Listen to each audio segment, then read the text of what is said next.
Welcome to the channel, Cheating Secrets. I know what you're thinking, but this isn't that hell. Actually, I live in a town called Hell, in the state of Michigan. It's a small town northwest of Ann Arbor. You can check it out for yourself.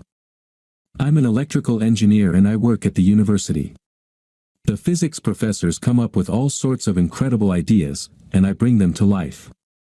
This particular line of work hasn't been easy, but I'll get back to that in a moment.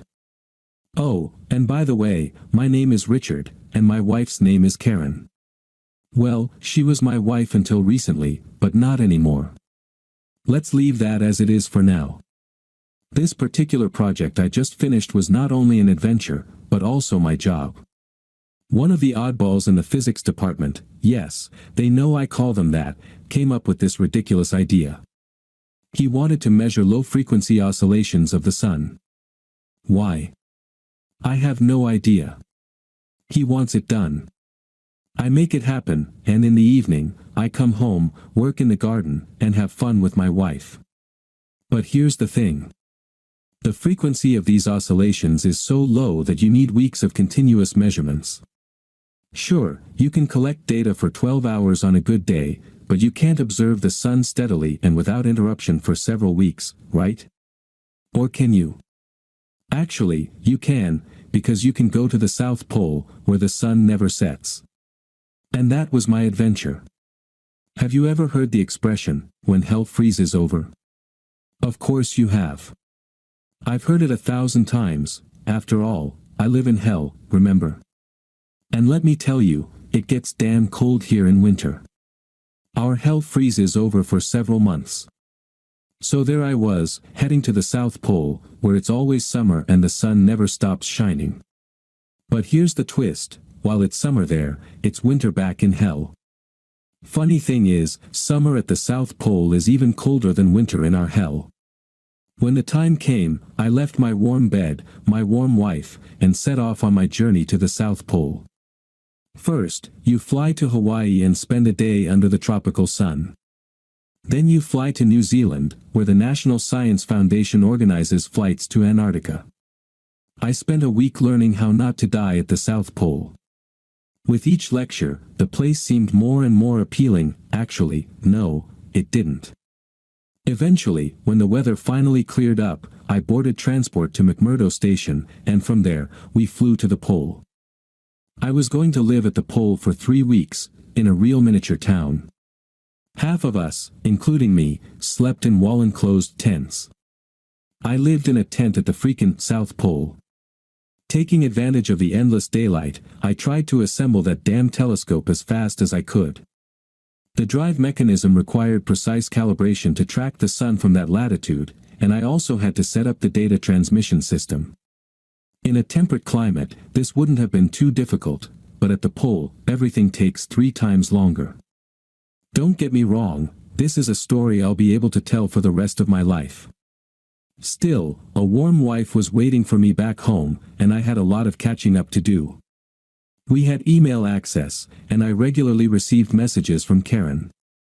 I replied to say everything was fine, but usually, my messages were short. What was there to talk about? Today was cold. I worked on assembling the telescope. Had dinner with the guys. Slept in that damn tent. Tomorrow would be exactly the same. By the way, do you know what the most popular movie at the pole is? John Carpenter's The Thing. I'm not kidding. So, I spent 3 weeks at the South Pole, and finally, the job was done. I hadn't heard from Karen for about 3 days, but I was heading home, and that was good enough for me. I made it to Auckland, and it took me a couple of days to defrost. The heat felt amazing. I went to the beach and just lay there in the sun. I needed a deep thaw, and some time to count my fingers and toes.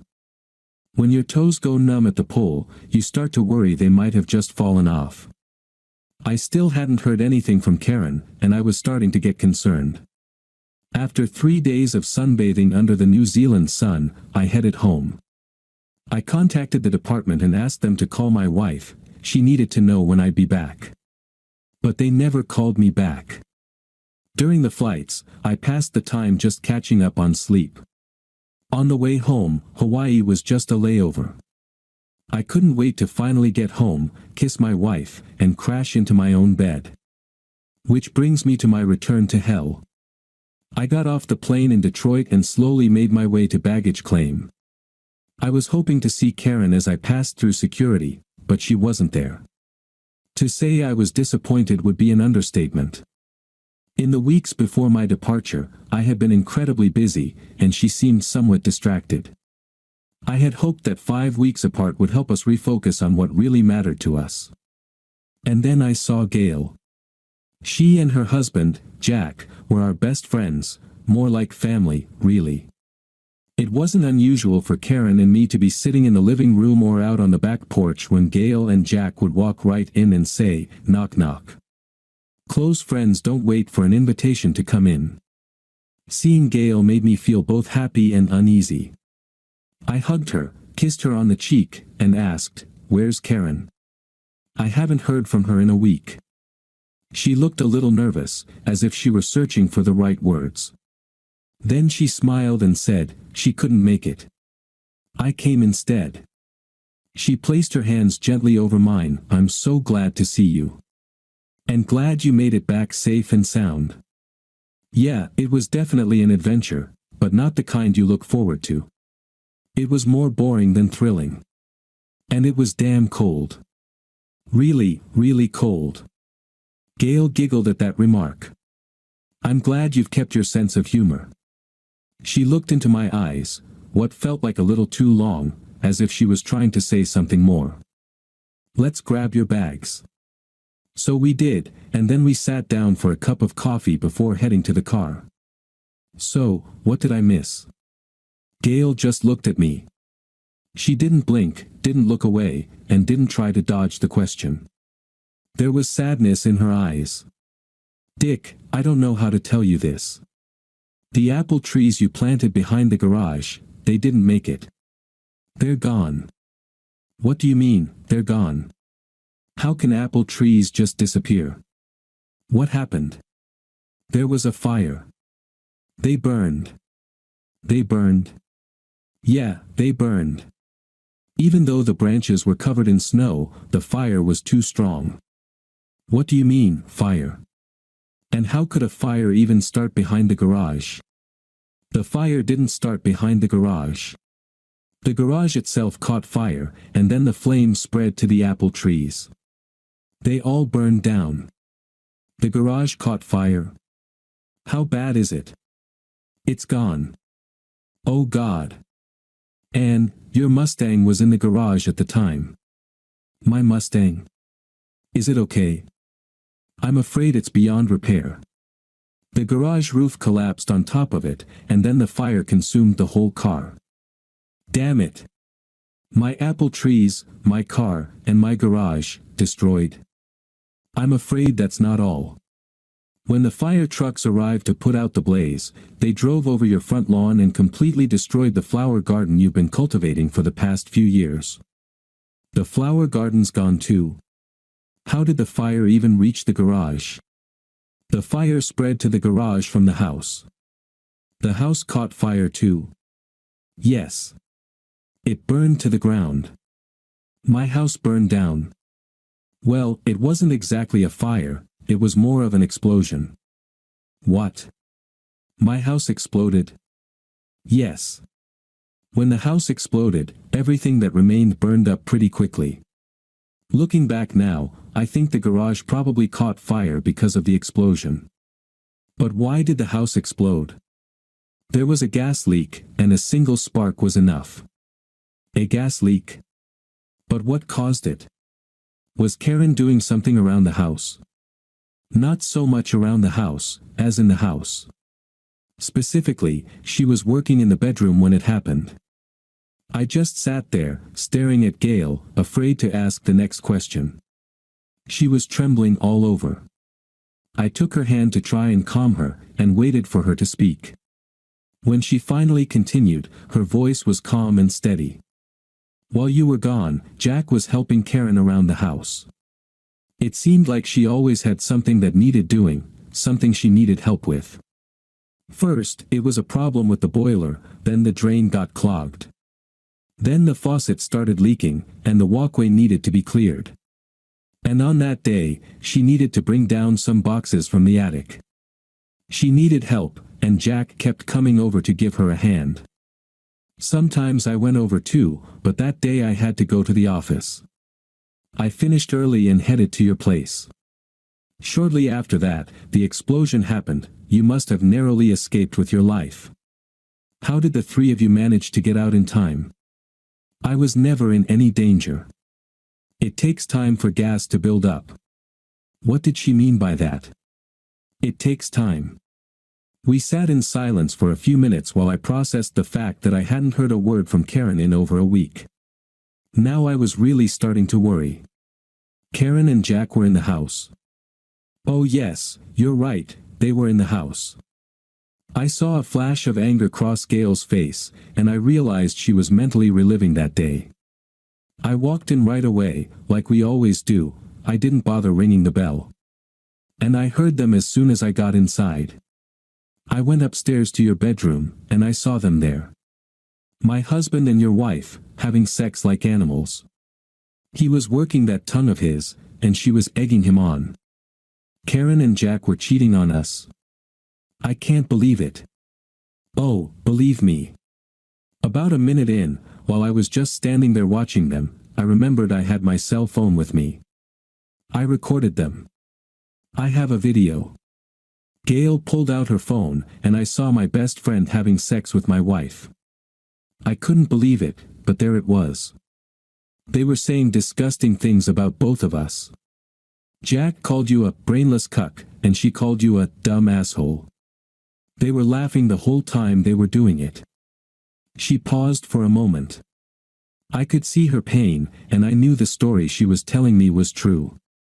I had just seen it on her phone with my own eyes. He hadn't shown that kind of enthusiasm with me in a long time.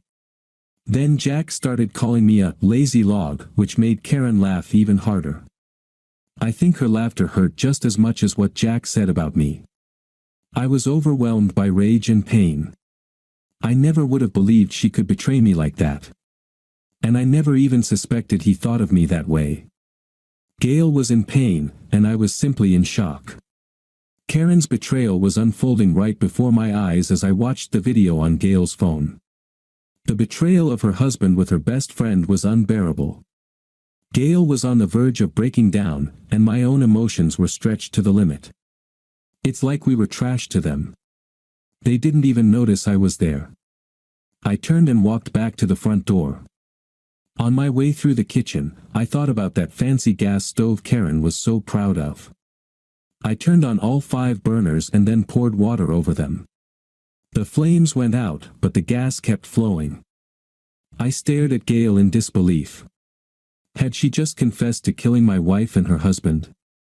I was speechless. The video had already ended, but all I could think about was how much I hated Karen, more than I had ever hated anyone in my life. That's what happens to a man when his wife cheats on him. She strips him of his self-respect and dignity until there's nothing left but hatred. I felt hollow, like an empty shell of the man I had been just 30 minutes earlier.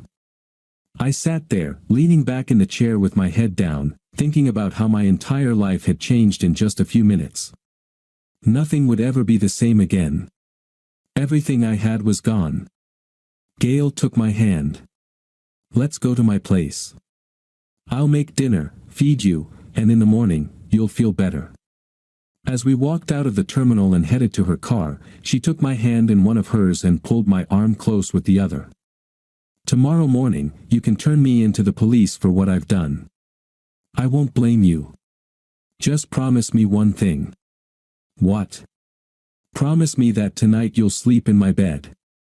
I need this. They took everything from me with their betrayal, their laughter, their mockery. I need you to give me back a piece of what they stole. I need you to be in my bed, if only for one night. I need to feel desired, to feel that you want me, and that you forgive me.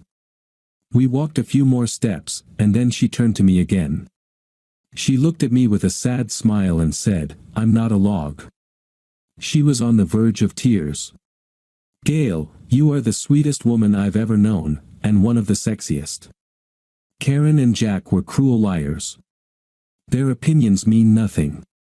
We walked toward the car, and I started thinking that I didn't blame her one bit for causing that explosion. I had lost an adulterous wife and a friend who betrayed me. And what was so bad about that? The insurance would cover all the other losses. I could easily buy a new car, but I knew I would miss those apple trees.